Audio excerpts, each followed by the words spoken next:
बोलिए वृंदावन बिहारी लाल की जय। सियावर रामचंद्र की जय। श्रीमद् सद्गुरु सरकार की जय। आनंद मानंद कर प्रसन्नम प्रेम स्वरूपम ब्रजभाव युक्तम् योगीन्द्रमीड्यं भवरोग वैद्यं गुरुं कृपालुं प्रणमामि नित्यम्।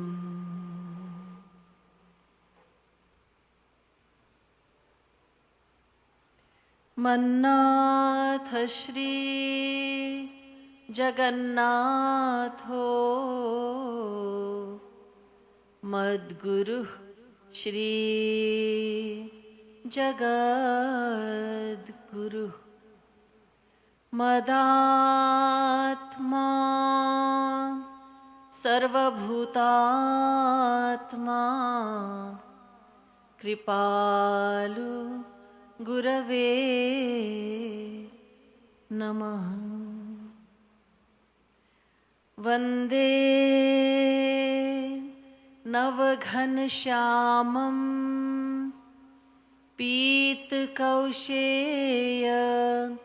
वाससं सानन्दं सुन्दरं शुद्धं श्रीकृष्णं प्रकृते परं नमः कमलना भाय नमः कमलमालिने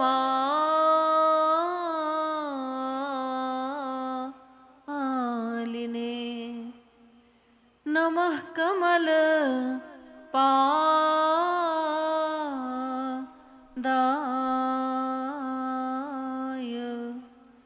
नमस्ते कमलेक्षण यो ब्रह्माणं विदधाति पूर्वं यो वै वेदांश्च प्रहिणोति तस्मै तग्वं ह देवमात्मबुद्धिप्रकाशं मुमुक्षुर्वै शरणमहं प्रपद्ये।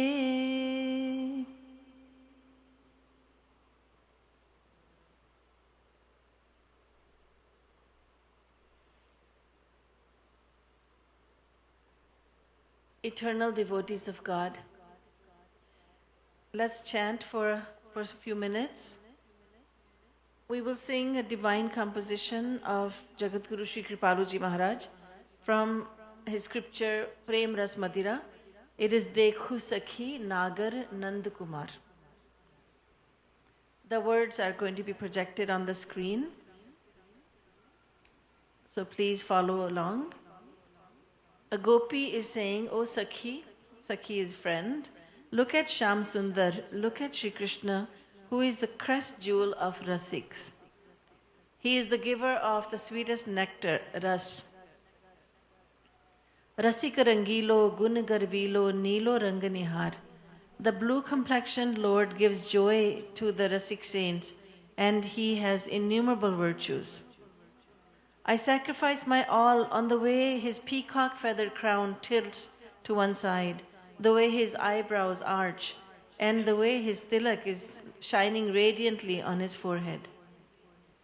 On his shoulders are the yellow silky scarf and also a cowherd staff, a stick wrapped up in cloth.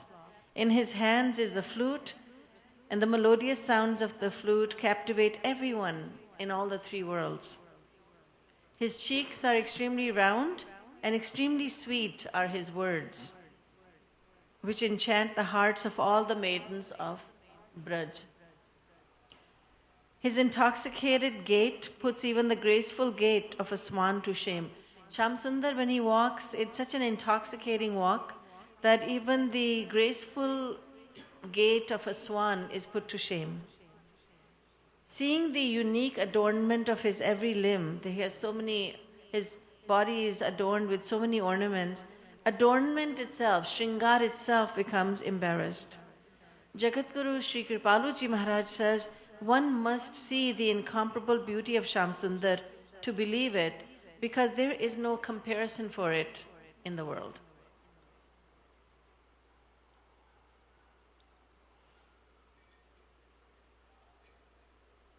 Let's do Roop Dhyan of Shri Krishna. Let's meditate lovingly on him as we sing.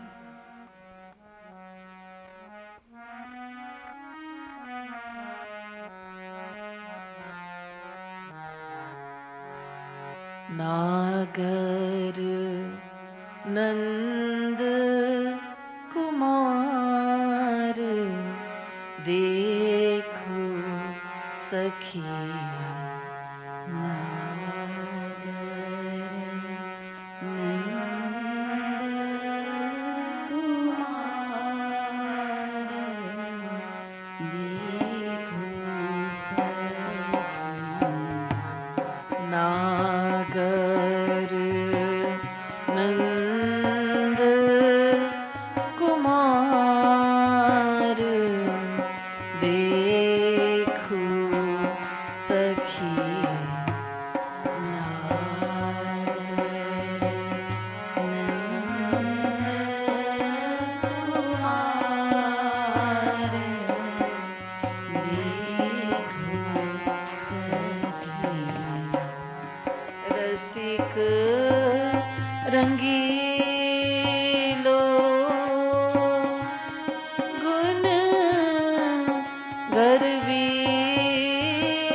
Clap your hands also.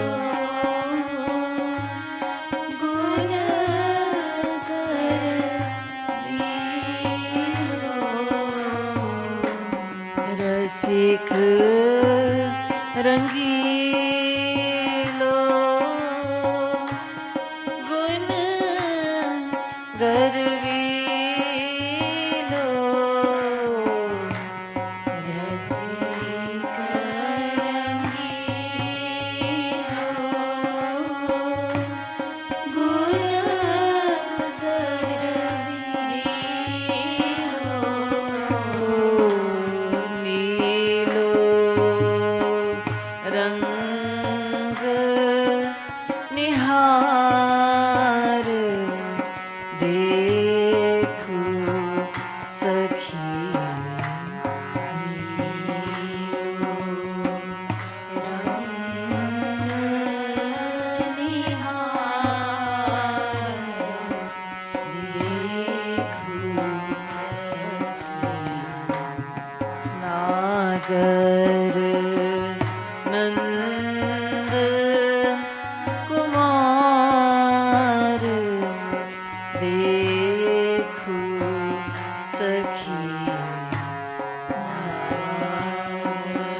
मटक भ्रिकुटी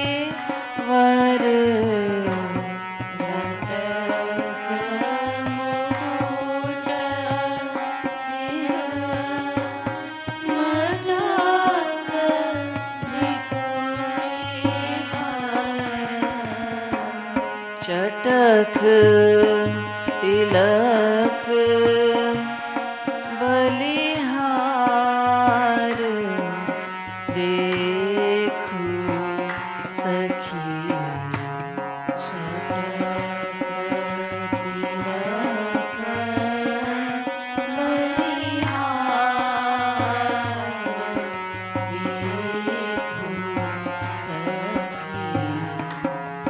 नागर नंद कुमार देखो सखी नागर नंद कुमार देखो सखी कंध पीत पट कंध पीत पट लकुटी लिपटी पट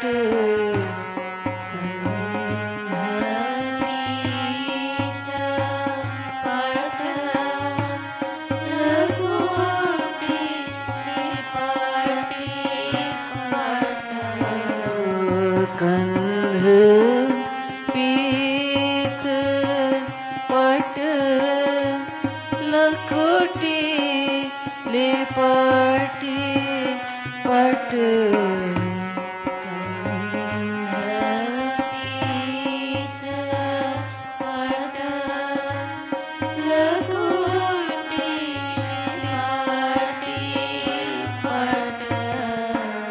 कर मुरली रिझवार देखो सखी मुरली रिझवार देखो सखी कर मुरली रिझवार देखो सखी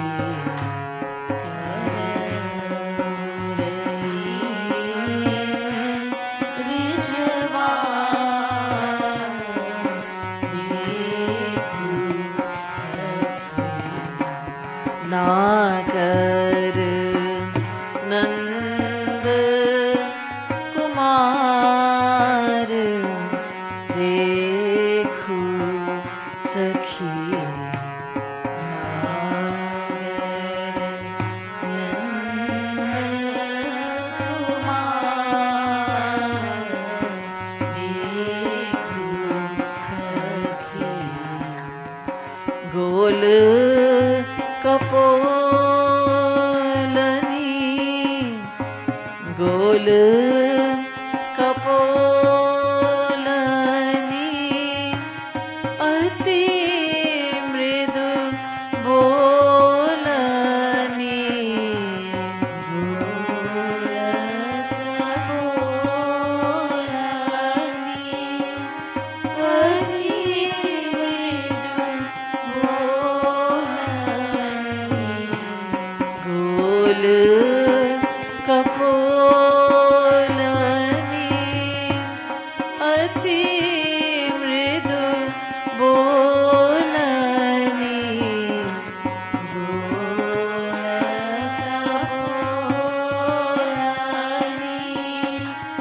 अति मृदु बोलनी मोहत सब ब्रजबाम देखो सखी मोहत सब ब्रजबाम देखो सखी मोहत सब ब्रजबाम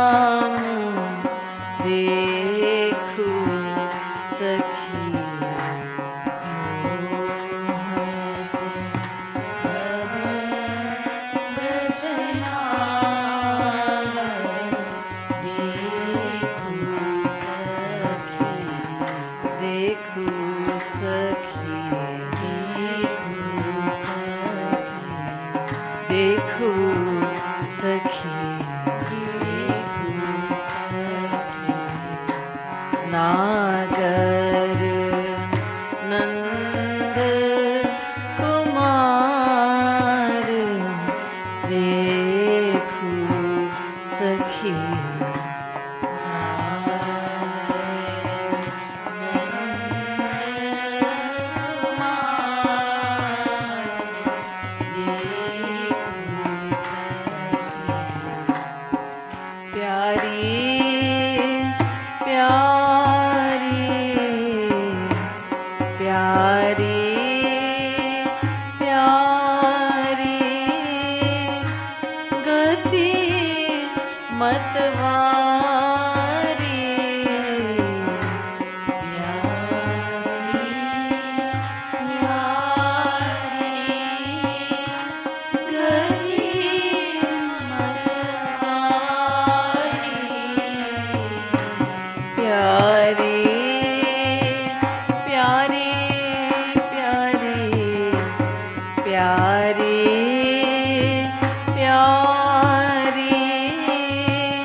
कुमार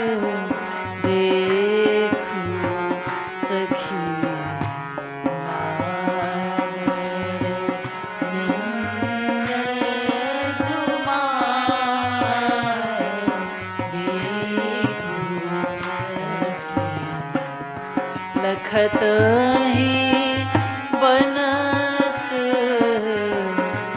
लखत ही बनत, कृपालु अनुपम, लखत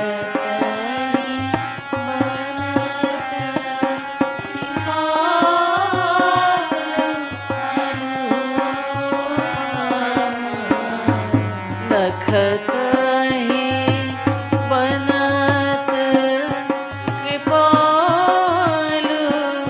अनुपम, लखत ही बनत, कृपालु अनुपम,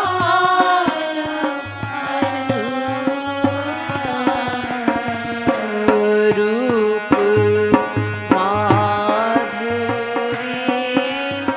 सार देखो सखी,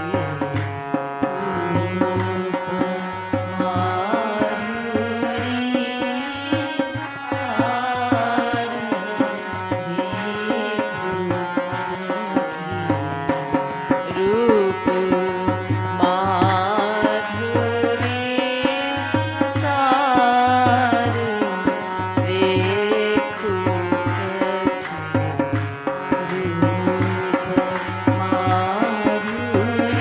रूप माधुरी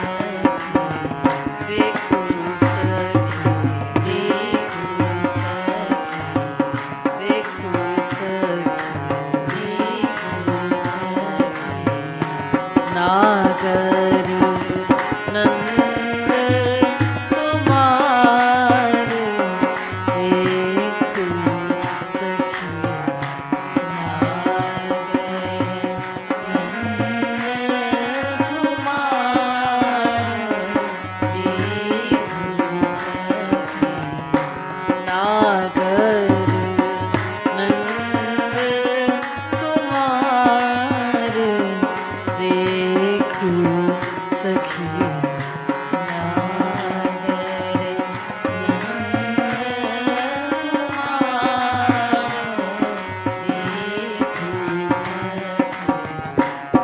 नागर नंद कुमार देखो सखी, नागर नंद कुमार देखो सखी, वृंदावन बिहारी लाल की जय. Another bhajan of Shri Maharaj is Chalu Prem Nagar Ki Gail Re. This is also from Prem Ras Madira. O my mind, the meaning is, O my mind, let us go to the land of love. In other words, let's go to Shri Krishna's kingdom. Why are you going round and round, laboring like an ox, an ox goes round and round, just to satisfy the senses? Why are you going around in the world trying to fulfill your desires of the senses? Despite your countless efforts, you will never extract oil from sand, meaning you will not get happiness from the world. The happiness that you are looking for cannot be found in the world. So why are you working so hard trying to get happiness from here? You may churn water for countless ages, but you will not extract even crude oil from it. In other words, all your efforts will end up only in exhaustion. Bari mathe bharu hoye घृत सिकता ते वरु तेल बिनु हरि भजन न भवतरिय यह सिद्धांत अपेल. Tulsidas ji says in the Ramayana, he gives the same analogy that you may extract oil from sand, which is impossible, or you may extract ghee from churning water, but that is impossible. These two are impossible things, but these still may become possible.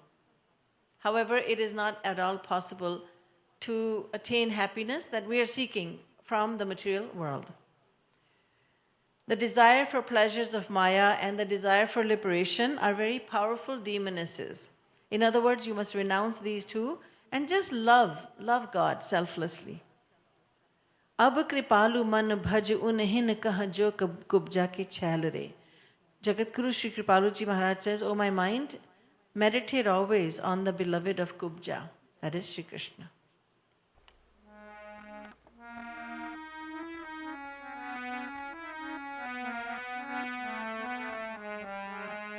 Chalu prem nagar ki gail re, chalu prem nagar ki gail re, chalu prem nagar ki gail re, chalu prem nagar ki gail re, chalu prem nagar ki Prem Nagar की गैल रे, चलो प्रेम नगर की गैल रे, चलो प्रेम नगर की गैल रे, चलो प्रेम नगर की गैल रे।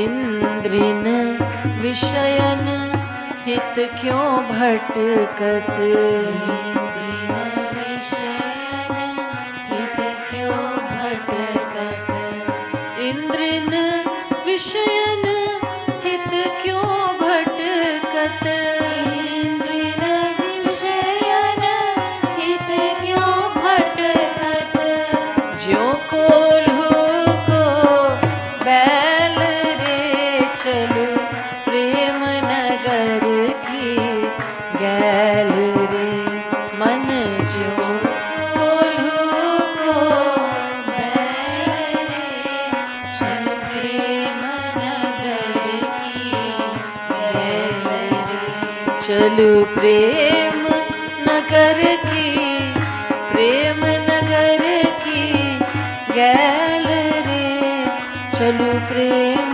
नगर की गैल रे,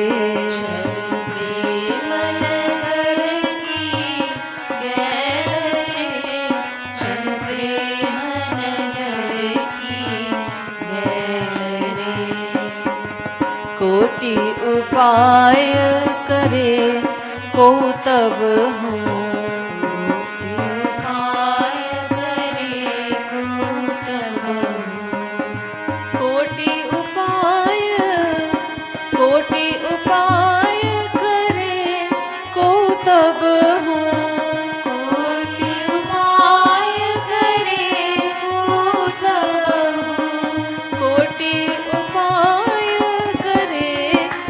तब हूँ, कोटि उपाय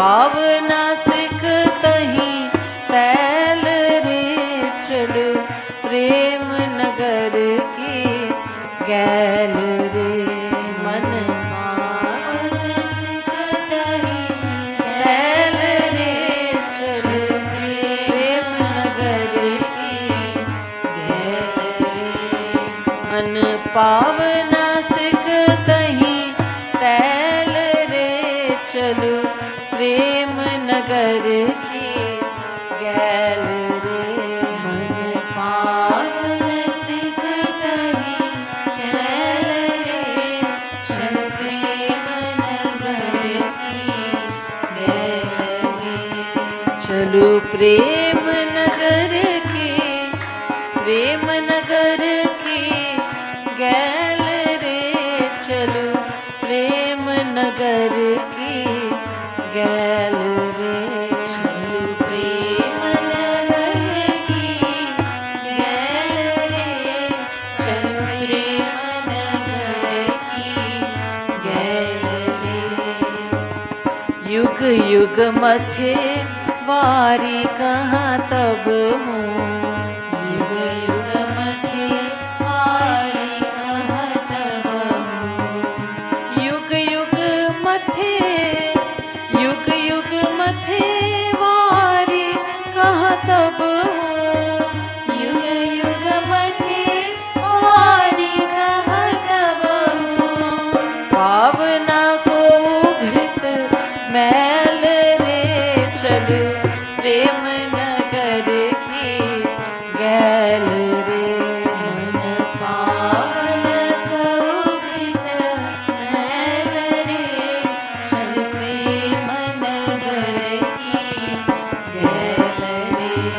चलू प्रेम नगर की गैल रे, चलू प्रेम नगर की गैल रे, चलू प्रेम नगर की गैल रे, चलू प्रेम नगर की गैल रे।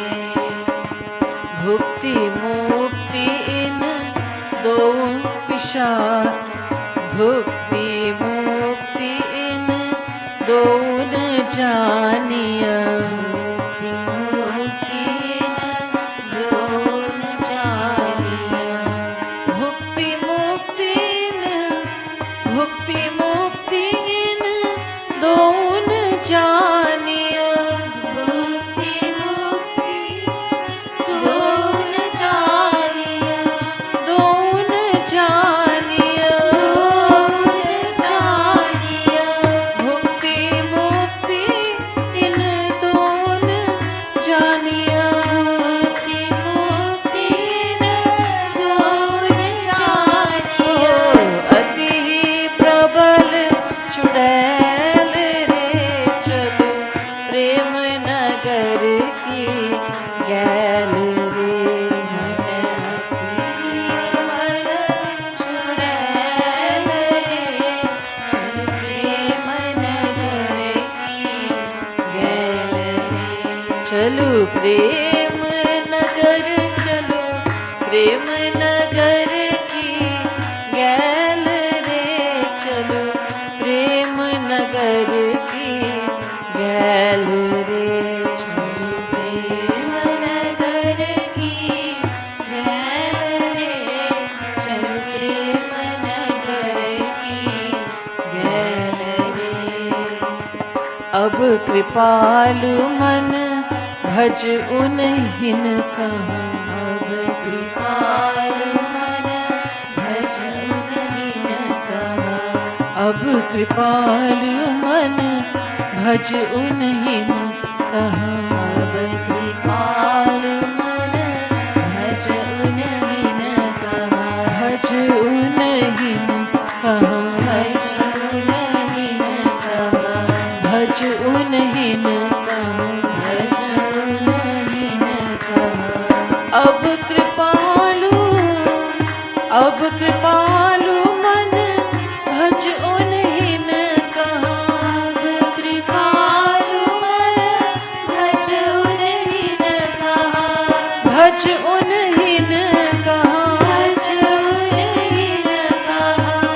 अब कृपालु मन भज उन्हिन कहाँ, अब कृपालु मन भज उन्हिन कहाँ। जो कुब्जा को, जो कुब्जा के छैल रे, चलो प्रेम नगर की गैल रे, मन जो कुब्जा के छैल रे, चलो प्रेम नगर की गैल रे, मन जो कुब्जा के छैल रे, चलो प्रेम नगर की गैल रे, मन जो कुब्जा के छैल रे, चलो प्रेम नगर की गैल रे,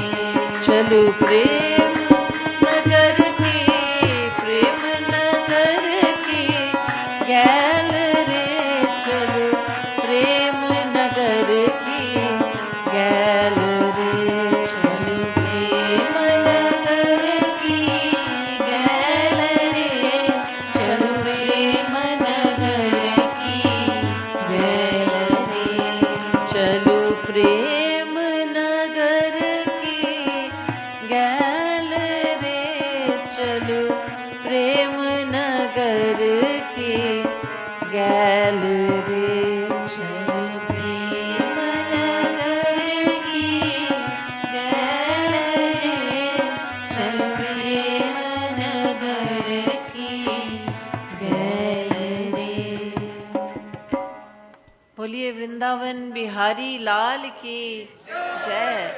श्रीमद् सद्गुरु सरकार की जय. प्रेम रस मदिरा की जय. Devotional listeners, now I humbly request your full attention.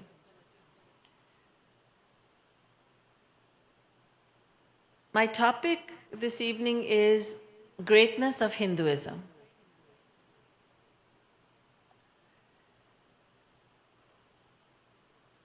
We belong to a religion which is more than a religion. The word religion implies that it started at some point.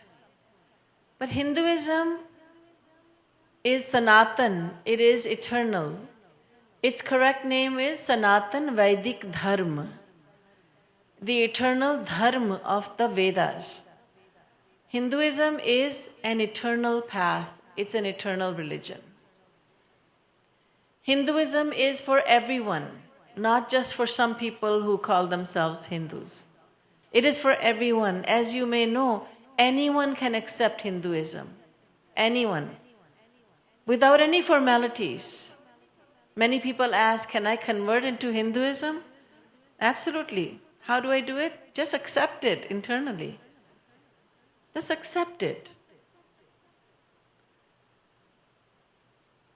Hinduism did not start at one given time. It belongs to the Vedas. Hinduism is connected to the Vedas. And the Vedas are eternal. The Vedas are the eternal laws of God. They are the eternal instructions of God given to humanity.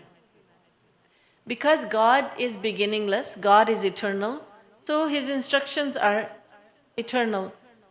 Hence Vedas are eternal. Hence, the Dharma of the Vedas, Sanatana Vedic Dharma, Hinduism, is eternal. It's not 2,000 years old. It's not 3,500 years old. It's not 1,500 years old. Some people say it's 5,000 years old. And they say this because they become confused. And their confusion is natural. The Vedas the knowledge of the Vedas were given by the Supreme Lord to Brahmaji, the creator. Brahmaji gives it to the 7 sages. Angira, Pulaha Pulastya, and others. And those 7 sages then give that knowledge to humans. The knowledge of the Vedas is perfect. There is no mistake in it. Because it is untouched by human intellect. No human wrote the Vedas. 5,000 years ago, the Vedas were put into writing. But before that, the Guru would speak the knowledge of the Vedas to the disciple. The disciple would internalize it. He would now know it. Then the disciple would then give the knowledge of the Vedas orally. He will speak the knowledge of the Vedas to his disciple and so on and so forth. But 5,000 years ago, when Kali Yuga began, God thought, well, people of Kali Yuga don't have terrific memories. We forget very easily. So the knowledge of the Vedas was put into writing. From one Ved, 4 Vedas came into being. Bhagwan Vedavyas took one Ved and he divided it into 4. Rig, Yajur, Sam and Atharva Ved.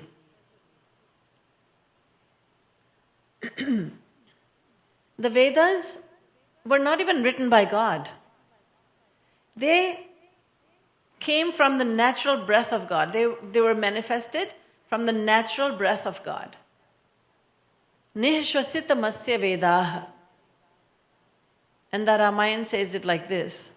Jaki sahaj shwas shruti chari so hari padh yah kautuk bhari. Meaning the Supreme Lord, from whose natural breath the Vedas have come into being, He is going to the Gurukul to study under the guidance of a Guru. How surprising that is. Kautuk bhari, very great surprise. The Vedas have come from the natural breath of God. They are free of blemish, they are free of fault, they are free of mistake. They are perfect. And the Bhagavad Puran says the Vedas are the embodiment of God. They are the same as God. Vedo Narayana Sakshat. The Vedas are Sakshat, Narayan. They are God Himself. We have God, we have the Vedas. They are non-different. They are the same. Absolutely the same. So Hinduism or Sanatana Vedic Dharma has everything to do with the Vedas. Everything in Sanatana Vedic Dharma, if it is presented correctly, then it has come from the Vedas.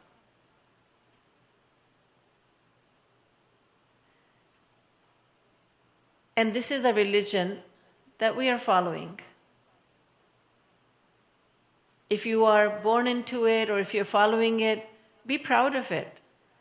If you are from another religion, then it would serve you well to know about Sanatana Vedic Dharma. If you are a seeker, no matter which religion you belong to, you cannot do without knowing what is in the Vedas, what is in Hinduism.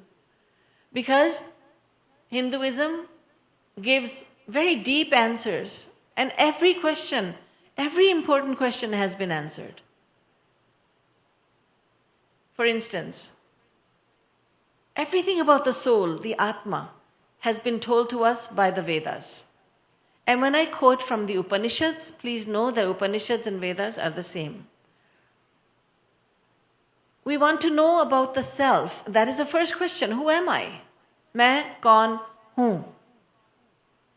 Jagat Guru Uttam Shri Kripalu Ji Maharaj gave 103 discourses. And they are such discourses that will shake you up. They will put tears in your eyes. They are so beautiful. Such eternal truths are being told. And those discourses are given the title, Main Kaun, Mera Kaun. Who am I and who is mine? Shri Maharaj Ji had declared, he had said, I am giving these lectures for future generations. People will want to know the philosophy of the fifth original Jagat Guru, and they will know through these lectures.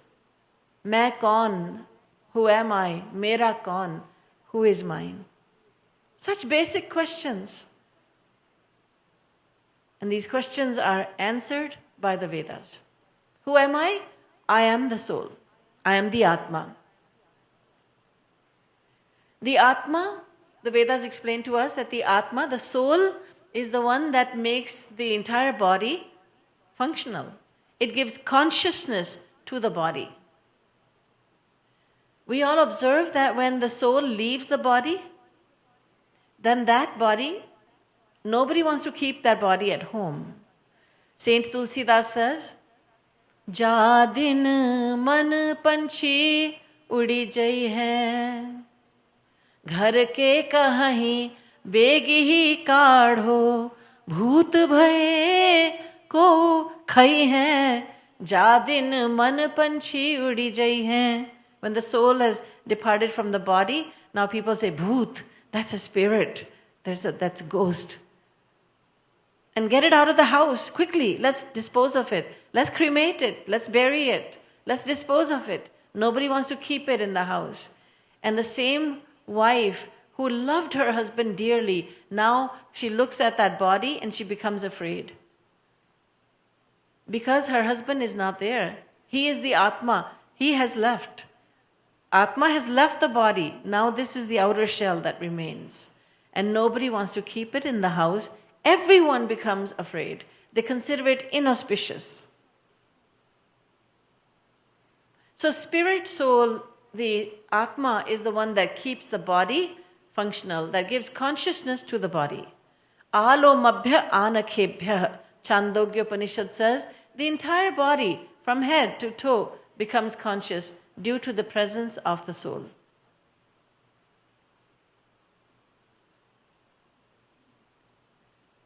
You may say,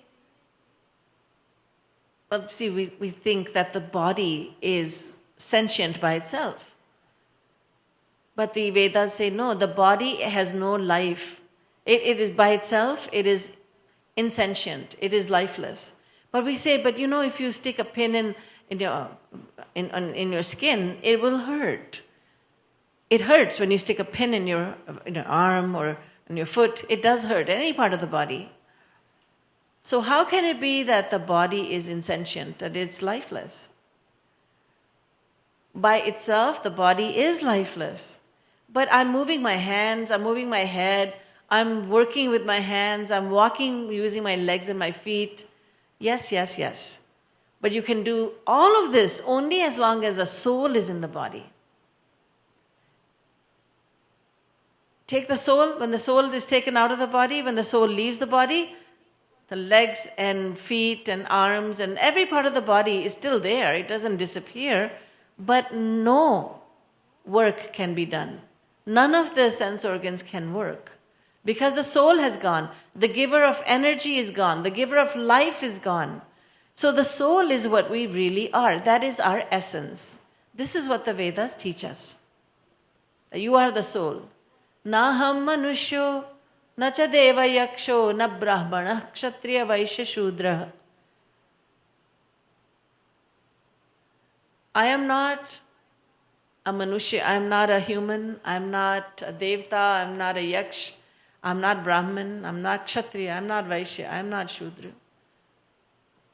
Na brahmachari, na grihi vanastho, bhikshur na chaham nijabodha rupa. Hastamalak stotram. I am not brahmachari, a celibate, I'm not celibate student. I am not a grihastha, I am not a householder. I am not a vanaprasthi, a forest dweller, nor am I a sannyasi, a mendicant. I am none of this because all of these are qualifications of the body, and I'm not the body. The body is something I have in my possession. Body is mine. I am not the body. The money you have, you are not the money. The money is yours. You have a car. You are not the car. You have a house. You are not the house. Similarly, you have a body. You are not the body. You are the soul. And the soul gives life to the body so that the body is functioning. The soul gives energy to the body, to the mind, and the intellect. So the mind starts working. Mind is working. The intellect is taking decisions. Mind is thinking and desiring, and the intellect is taking decisions. All because of the soul. It's all because of the soul. And the Vedas tell us so much about the soul. We have questions about the soul. We ask what is the size of the soul? Some people think that, the soul of a mosquito must be very small, and the soul of a big elephant or hippopotamus must be huge. What do the Vedas say? The Vedas say that the soul is sukshma, it is small.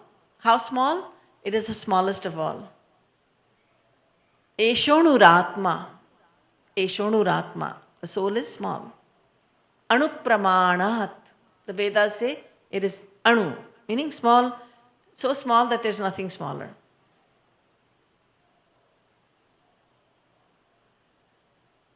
And Shvetashvatara says, Bala grashat bhagasya shatadha kalpitasya cha bhago jiva savigyeyah sachanantyaya kalpate. Shvetashvatara. This verse says, if you wish to know the size of the soul, then I shall tell you. Take a strand of hair, human hair, your hair, just pull a strand out and split it into 10,000 parts, widthwise. Take one strand of hair, divide it into 100 parts, then take one of those parts and divide it into 100 further parts. In other words, take one strand of hair and divide it into 10,000 parts. And I think about this and I laugh to myself that, people say don't split hairs.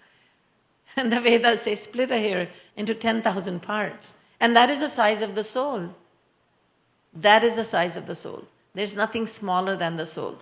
Scientists have gone to great lengths to find out how the soul leaves the body.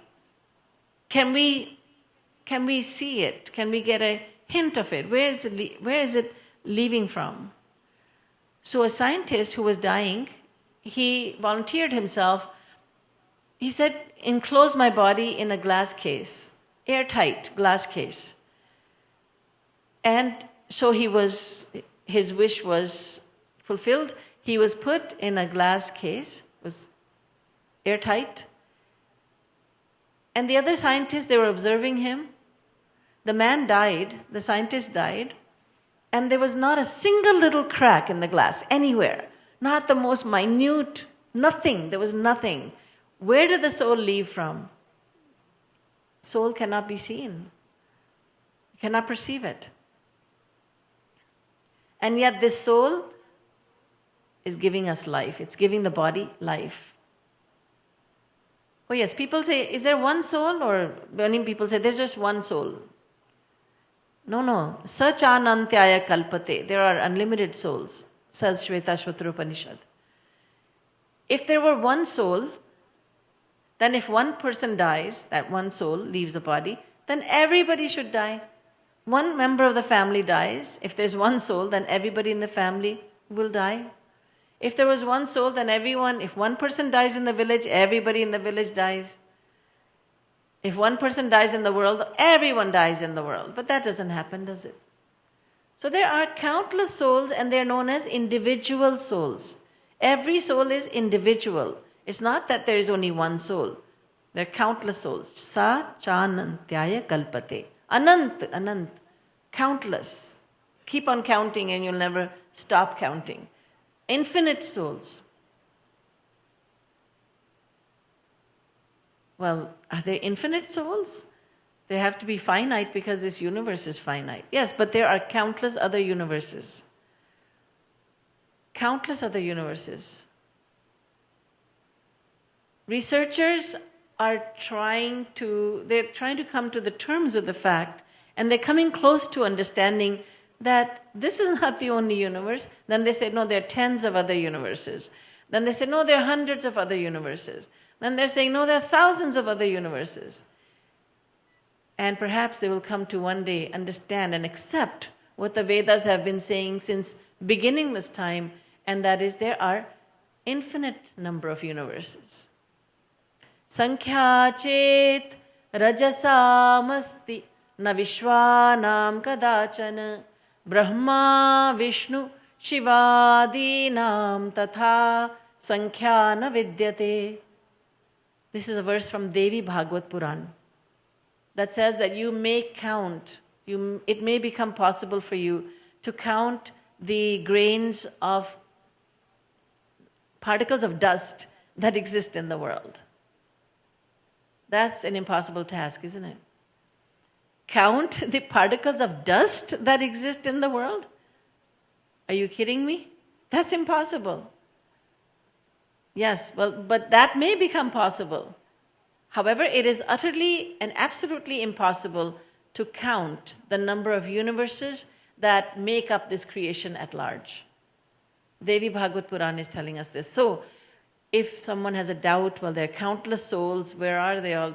There has to be finite number. No, there are countless universes, and there are countless souls inhabiting these countless universes. And they're inhabiting 8.4 million different types of bodies, of which the human body is just one. There are so many varieties of insects, plants and trees, first of all, then insects, birds, animals. We hear about 84 lakh. 84 means 84. Lakh means 100,000. So 84 lakh means 8,400,000. This is how many species of life there are in existence. So there are uncountable souls. Where does a soul live? Do the Vedas tell us? Of course, who else will tell us? The Vedas tell us that the soul lives in the heart. Hridi Hyesha Atma. Sava Esha Atma Hridi. The soul lives in the heart. The subtle heart, Sukshma Hriday. Not the physical heart which is pumping blood, not that heart. Within the heart, that physical part of the body called the heart, there is a Sukshma Hriday. There's a subtle heart. In that subtle heart lives the subtle soul. That's where the soul lives. Another question comes, if the soul is so minute and it stays in one place, how is the whole body conscious? Our Vedas explain, just as you put a lamp in a dark room and that lamp, it's in one corner of the room or it's in the center of the room, but its light goes all over the room, it enlightens. It illumines the entire room. In exactly the same way, the soul lives in one part of the body, in the subtle heart, but it spreads its consciousness all over. The Vedas also give the example of a fragrant oil, sandalwood oil, chandan ka tel. It's very, very fragrant. You put, if it's pure, you put one drop of it on your wrist, and that fragrance goes all over the body. It just makes the entire body fragrant. In the same way, the soul makes the entire body fragrant. It may be the smallest body, very small, tiny body of a mosquito or a fruit fly, or a huge body of a hippopotamus, etc. And the kids would like to hear me say dinosaur. Huge body of a dinosaur. So our Vedas tell us, the Vedas, I don't want to claim them as ours, they belong to everybody. So the Vedas, but I say this out of pride. Growing up, I was proud of being a Hindu. I didn't know why. And that's not a good thing. I'm proud of being a Hindu, but I don't know why. When I found out, then it was an eye-opener. My Gurudev came into my life, Jagat Guru Uttam Shri Kripalu Maharaj, and I learned from him learned so much about Hinduism from him, and then I understood, oh, that's why I should be so proud. Not vainly proud, but so proud that I belong to Hinduism, I belong to Sanatana Vedic Dharma. I am absolutely proud. I didn't know the depth of it. And I believe that there are so many Hindus and non-Hindus who do not know the depth of Hinduism. Because for them, Hinduism just means, do things this way and that way. Hinduism, they have reduced it to rituals only. Rituals are wonderful.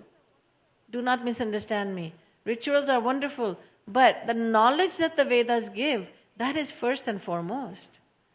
The rituals are at the practical level. Okay, you do this, you do that, and this is how you think of God. But the knowledge is what differentiates Sanatana Vedic Dharma from anything else. It is the eternal path. It is for entire humanity. So first of all, I have mentioned to you the fact that the Vedas tell us about the soul. It's very important for us to know about the soul, the Atma. It's important for us to know who we are. If we see someone, he doesn't know who he is, who are you? And he doesn't know his name, doesn't know who his parents are, he doesn't know where he lives, and we say, pagal hai. He's a madman. So saints, the enlightened saints, when they see us, and we don't know who we are, we say, I'm a Hindu, I'm Trinidadian, I'm Indian, I'm American, I'm Canadian, I'm this, I'm that, I'm a teacher, I'm a lawyer, I'm a housewife. Then they say, well, you don't know who you are? You're none of this. Oh, I'm brown, I'm white, I'm black. You're none of that. You are the Atma. Atma has no color, it has no creed, it follows no religion. It is eternal. It's not young, middle-aged, or old. It's not black, white, or brown. It's not Brahman, Kshatriya, Vaishya, or Shudra. It's none of that. But we don't know that. So we need to know who we are. How can we live a fruitful life as humans if we don't know who we are? We cannot. So the very first thing we learn from the Guru is, who are you? The Guru teaches who we are. And that's another thing. We can't read the Vedas and understand them. The Guru is the one who takes the knowledge out of the Vedas and presents it to us in a way that we can all understand it. And if we don't understand it once, he explains it twice, he explains it 3 times, 100 times. Shri Maharaj ji used to say while giving lectures, Abhi tak aap log nahi samjhe. He would introduce a concept and he would say, you haven't understood it. Then he would explain it another way. Acha, is tarah se samajhiye. Okay, now I'll explain it in this way. Then he'll say, no, acha, is tarah se samajhiye. Now understand it in this way. Because he would know, he would know the audience is not understanding. So he would say, understand in this way. Finally, he would say, acha, gadhe ki akal se samjho. Understand it in layman's language. Understand it in a layman's language. He would explain it. So only a guru can explain to us what is in the Vedas. And not the kind of knowledge that we don't need and the knowledge that will go above our head. No. Just the basic knowledge. Who am I? What am I here to do in this world? Who is mine? What is my relationship with the world and what is my relationship with God? The Vedas tell us the answers to all these questions. Now, the Vedas explain creation. Very important. How this creation came into being. What do our scriptures say about that? What do the Vedas and Vedic scriptures, scriptures that have been inspired by the Vedas, what do they say about creation? When we think about creation, we tend to think of it in a linear fashion, right? It's a line. When you draw a line, it's like there's a beginning, there's a middle, there's an end. But our scriptures, the Vedas say, no, think about creation in the form of a circle. When you see a circle, you cannot identify where it starts, where the middle is, where the end is. A circle. So, creation does not have a beginning. There are creation periods. When we say the world was created, please pay attention, it's very important. When we say the world was created, what does that mean? We tend to think that there was nothing first, right? That's what we think, there was nothing first. Then things came into being, the world came into being. The Vedas say that, yes, there was nothing, and then Brahma, the creator, he creates everything out of nothing. Tasmadva etasmadatmana akashah sambhutah akashad vayuhu vayoragnihi agnerapah adbhya prithvi prithivya aushadhayah aushadhibhyonnam sa va esha purushon narasamayah. Taittiriya Upanishad says there was nothing, and Brahma, the creator, created the 5 elements: space, air, fire, water, and earth. And then the grains and vegetables, fruits, everything came into being. But before Brahmaji started this creation, what was there before? Well, there was nothing. No, before this, there was destruction. Before that, there was creation. Before that, there was destruction. So, in this present creation, which our scriptures say is about 2 billion years old, then after this, there will be destruction. Pralay. We all hear about that. We all know about that. God comes to earth from time to time whenever there's a need for him to be here. Bhagwan Ram descends in Treta Yuga. Bhagwan Krishna descends in Dwapar Yuga. And we also know that Bhagwan Kalki will come towards the end of Kali Yuga. That will come in 427,000 years. Our scriptures give very scientific explanations. There is nothing emotional about it. It's very scientific. They explain everything very logically. At the end of Kali Yuga, Bhagwan will descend to earth in the form of Kalki Bhagwan, and then there will be destruction. And after destruction, after some time, there will be creation again. Satyug will begin, then Treta will come, then Dwapar Yuga, then Kali Yuga. Kali Yuga will be 432,000 years long. That's the shortest, our present age, era. is 432,000 years long. Before that was Dwapar, when Bhagwan Shri Krishna appeared towards the end, and Dwapar is twice as long, so 864,000 years. Before that was Treta, that was 3 times as long as Kali Yuga, so 1,296,000 years. Then before that was Satyug, so 4 times the duration of Kali Yuga, which is 1,728,000 years. And so it's all explained that this is the duration of this age and this is the duration of this age, and then there's a lot more calculations. And then after Kali Yuga, then there's destruction, pralay.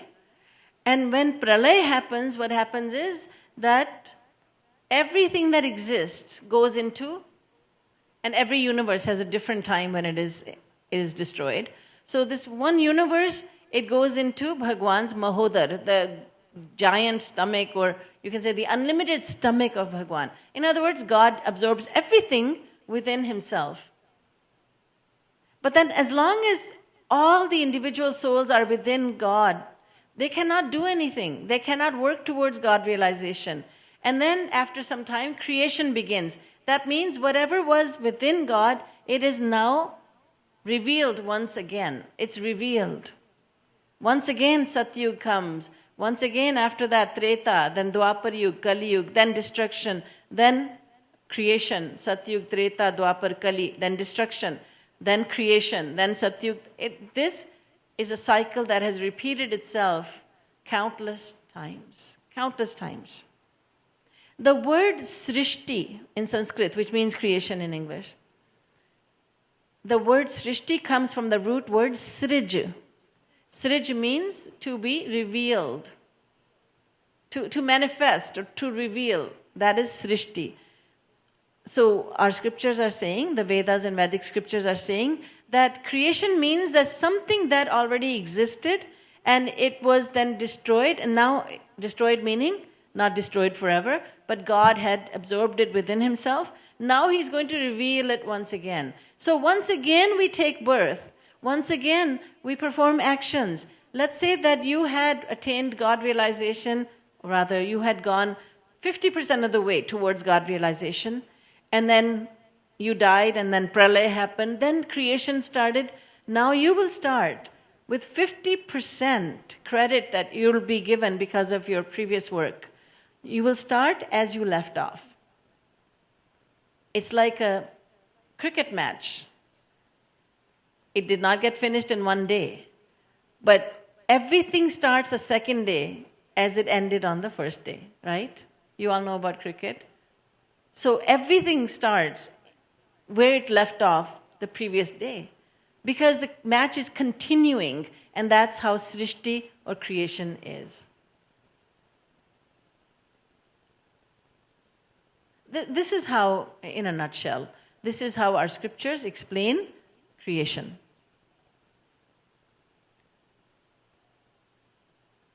Then, what about reincarnation?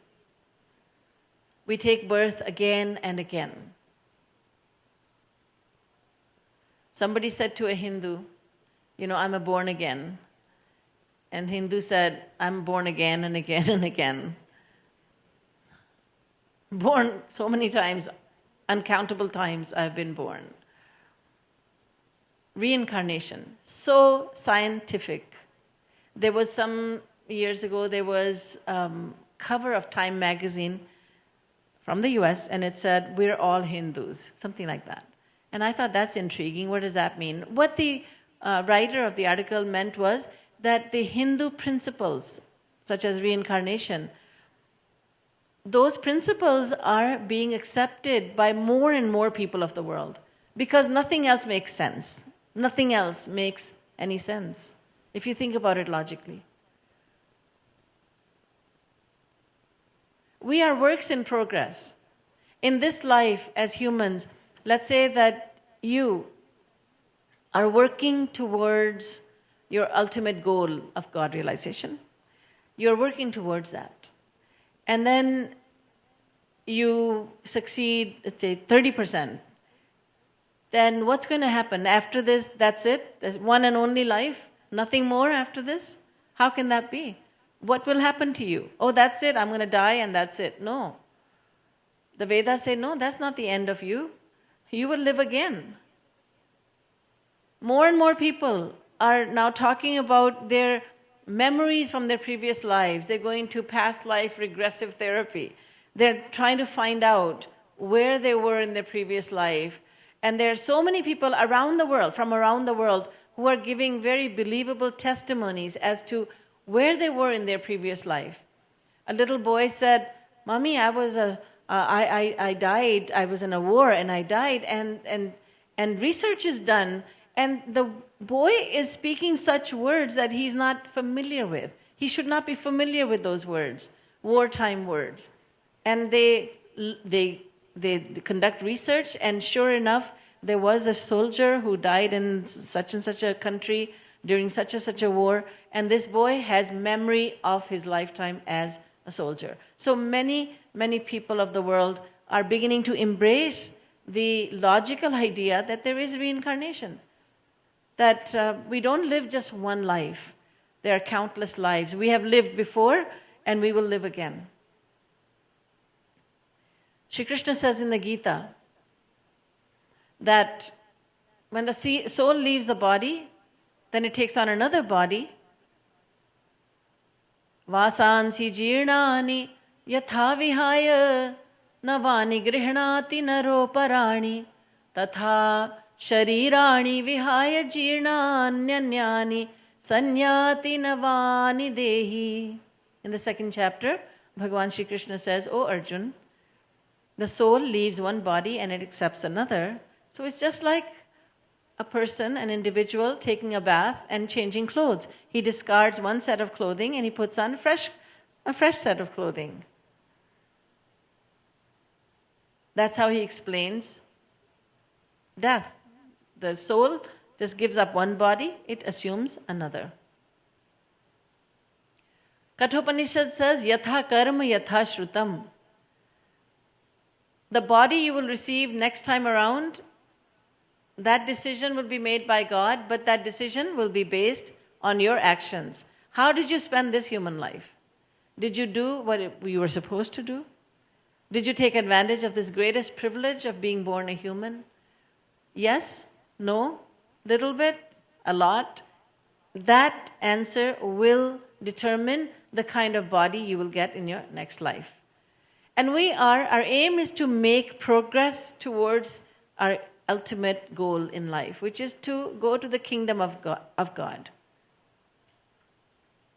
As humans, we have a rare chance to do that. So reincarnation means to take a body, assume a body, once again. If we say that there's just one life and that's it, when you cremate the body, that's the end of everything, then that's a very dangerous philosophy. Many people are embracing that philosophy in the world, and what's happening is then they just live to please their senses, to give pleasure to their senses. Because they're thinking, I just live one life. Do you know that soap opera with that name? One Life to Live? I don't know if it's still on, but I know that there is a soap opera, or was. One Life to Live.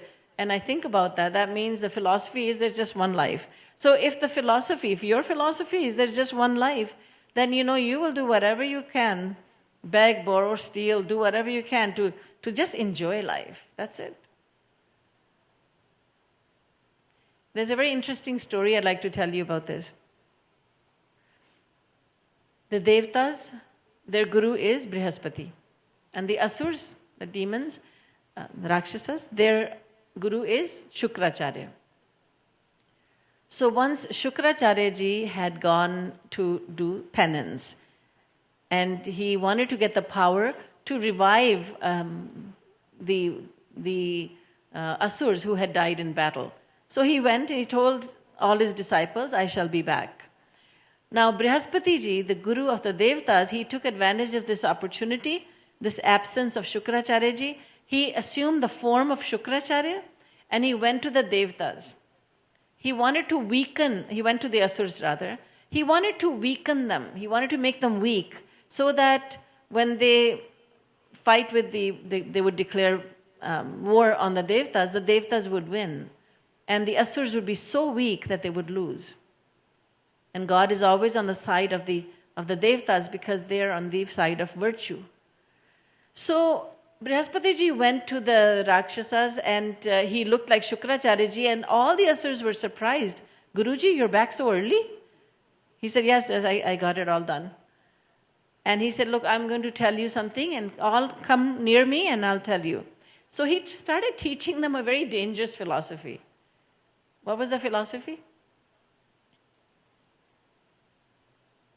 He said, Yavat jivet sukham jivet trinam kritva ghritam pivet bhasmi bhutasya dehasya punaragamanam kutah. He said, my dear disciples, eat, drink and be merry, for tomorrow you shall die. And when you die, that's the end of everything. When the body is cremated, when it is offered to fire, well, that's the end of everything. That's the end of you. And that is not true. He deliberately taught the wrong lesson to the Rakshasas. And we call him Charvak. Charvak means one who speaks very cleverly. So he spoke such clever words, and the Rakshasas just loved the philosophy, because he said, it doesn't matter whether you have to beg, borrow, or steal from others. No matter how you do it, just enjoy yourself. If your mind says, I want to eat ice cream, go ahead, eat as much ice cream as you want.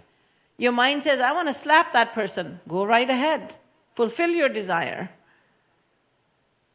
In Hindi, the meaning of the verse, Yavat jivet sukham jivet, is Jab tak jiyo sukh se jiyo.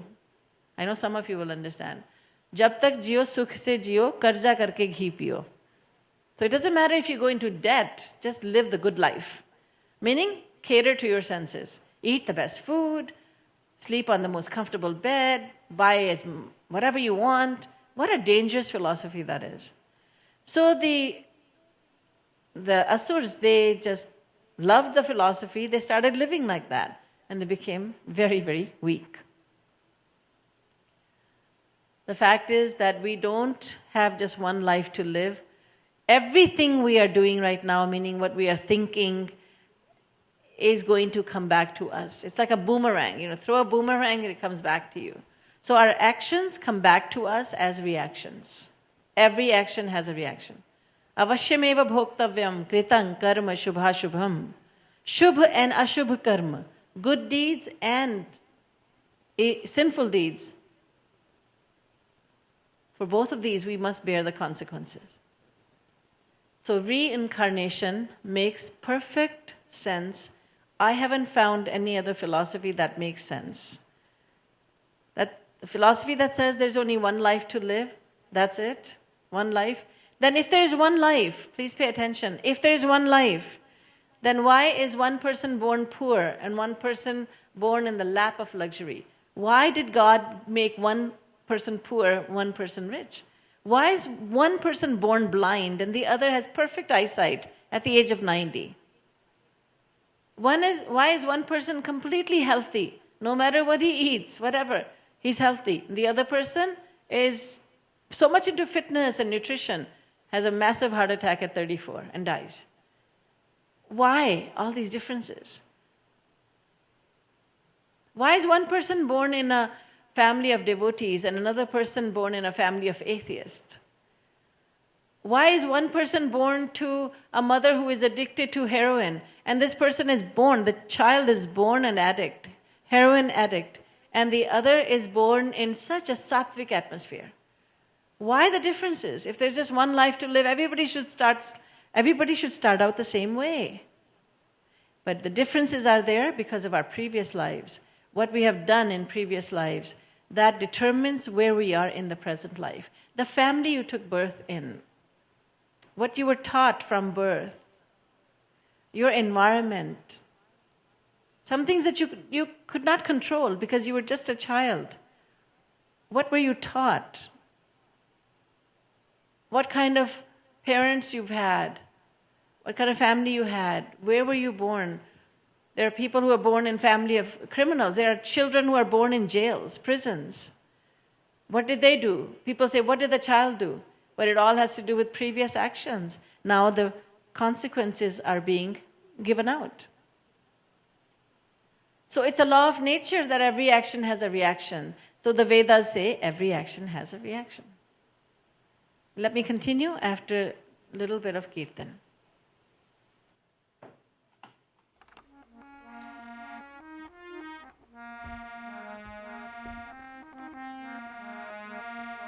Shri Radhe Radhe Govind Radhe Shri Radhe Radhe Govind Radhe Radhe Radhe Govind Radhe Shri Radhe Radhe Govind Radhe Shri Radhe Radhe Govind Radhe Shri Radhe Radhe Govind Radhe Shri Radhe Radhe Govind Radhe Shri Radhe Radhe Govind Radhe Shri Radhe Radhe Govind Radhe Shri Radhe